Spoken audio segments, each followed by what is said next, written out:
Since Mother died, Father has sat the dining table's far end every night at 2:13, his back to the dark hallway, with 2 cups of tea, one for himself, one for an unseen guest.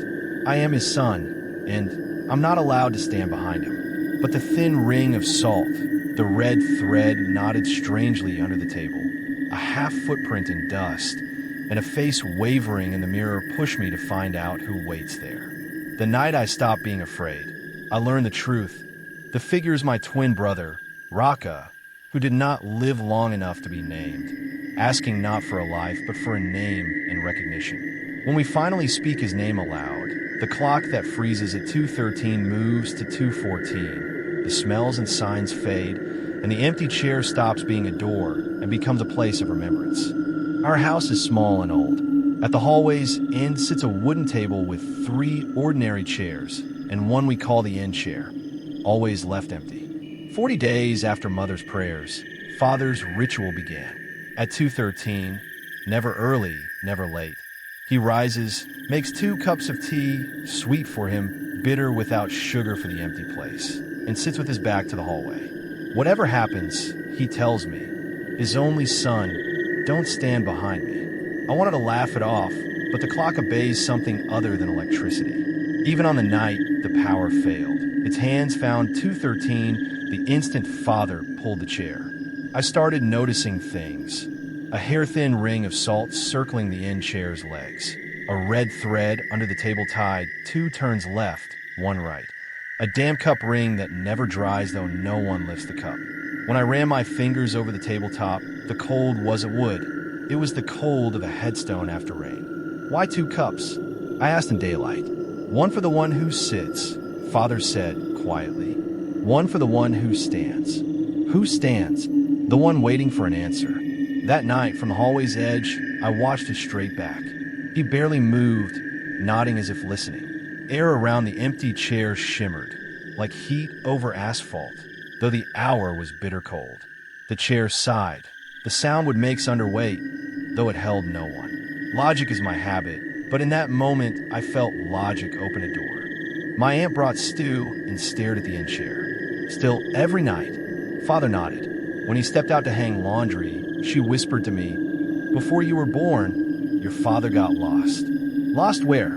In someone else's hour. Her words pinned me in place. That night, I swept around the chair and uncovered a dusting of salt mixed with soil framing a half footprint. Heel and toes pressed clear, the arch missing, as if the owner wasn't entirely here. From the back door came the scent of river mud, though the river is far. It slipped in before the first call to prayer and vanished with dawn. Another day, I followed Father to the market. On a small bridge above tea-brown water, he stopped, fingers trembling. "This bridge collapsed once," he said. "Long ago. Someone didn't make it across." He gripped a corroded coin, so hard his knuckles blanched. I saw the number 13. That night at 2:13, 3 soft taps sounded on the floor behind his chair. Talk, talk, talk. Father replied with 2 taps on the table, a code. I lifted my phone, not to film, just to check the time, and the front camera flashed a glimpse of a teenage boy standing behind Father. Taller than me, by a little, head tilted, his face like my own drawn in water. "Don't," Father said without turning. "If you turn around, it will find you more easily." "What is it?" "Debt," he said. "What we pay at 2:13. The next day, my aunt finished the story. Years ago, Father and 2 friends played a chair invitation game, trying to freeze a moment and postpone a goodbye. Goodbye to whom? To a baby who didn't stay. "You were born a twin," she said gently. "Your brother's birth time was 2:13. Something in my chest shifted. I am a son, but that night I understood I was also half of something. I straightened the oval mirror on the dining room wall so it would reflect Father's back. I had a small flashlight in my pocket. At 2:13 he came, set the 2 cups. The salt ring glowed faintly. The red thread kissed the chair's shadow. The chair exhaled presence. I tilted my eyes to the mirror. A boy stood there, a little taller than me, shoulders and head tilt exactly mine, the jawline mine. His face wavered, as if seen through stirred water. Father raised his palm at the glass. "Stop." The air around the figure boiled without heat. A hairline crack drew across the mirror, like an upside-down smile. "Go to your room," Father murmured. "This isn't our hour to ask. I need to know. Tomorrow, in the sun. In the morning, he told me the rest. You were born a twin. One lived, one left. I swore to keep a place if he came, so he wouldn't go straight to you. The chair would be a go-between. I was a fool. I thought giving grief a seat would contain it. I didn't know a seat can be a door. Is he angry? No. He waits.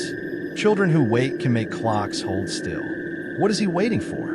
A name, Father said, and for us to say he's ours. That afternoon I wrote on a small wooden board, for the one who waits at 2:13. I see you. On the back I wrote the name Mother once smiled about when she touched her belly. Raka. Father watched in silence. At night, I set the board before the end chair. The chair sighed, the bitter tea plumed. The cold seeped into my bones. For 2 seconds the clock held its breath. Something touched the board, no hand I could see, and the ink flashed as if licked by light. "If you are Raka," I whispered, "this is for you." Father looked at me. "Tomorrow you sit. Keep the rules. Don't break the salt. Don't misknot the thread. Don't turn fast. If a hand touches your shoulder, don't touch back. Speak, but make no promises." Near midnight, he pressed the 13 coin into my palm. "If you're afraid, hold it. Metal keeps us tethered." At 2:12, I, Father's son, lowered myself into the end chair. The salt circle was neat around the legs. The red thread brushed my ankle. The bitter cup steamed. Father stood at the hallway's mouth. At 2:13, the air cooled and the chair breathed. I didn't turn, but I knew exactly. Someone stood a breath behind me. "Raka," I said softly, "I'm sorry it took this long." 3 knocks, "Talk, talk, talk." I answered with 2. In a breath that wasn't mine, I heard the faintest me. "I won't promise anything," I said, remembering. "But when we eat, we will say your name. This chair is no longer a door. It's a place to remember." A strange warmth touched my crown. Not body warm, memory warm. Father stepped closer. "Enough," he said. Not a command, a cue to close the book on the right page. "Thank you for waiting," I told the space behind me. "Come not to take, but to sit with us." A final knock.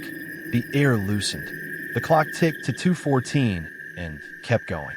I let out a breath that almost turned into a laugh. After that night, we added one name to our prayers. The mud scent stopped slipping in before dawn. The half-prints never returned. The mirror stayed cracked, a scar that chose to be a line. Father now sets out 2 cups only on the 13th of each month, opening a small window for the weather to change between worlds. I keep the 13 coin, not as a debt, but as a reminder. Once someone stood behind us so we could learn to face forward.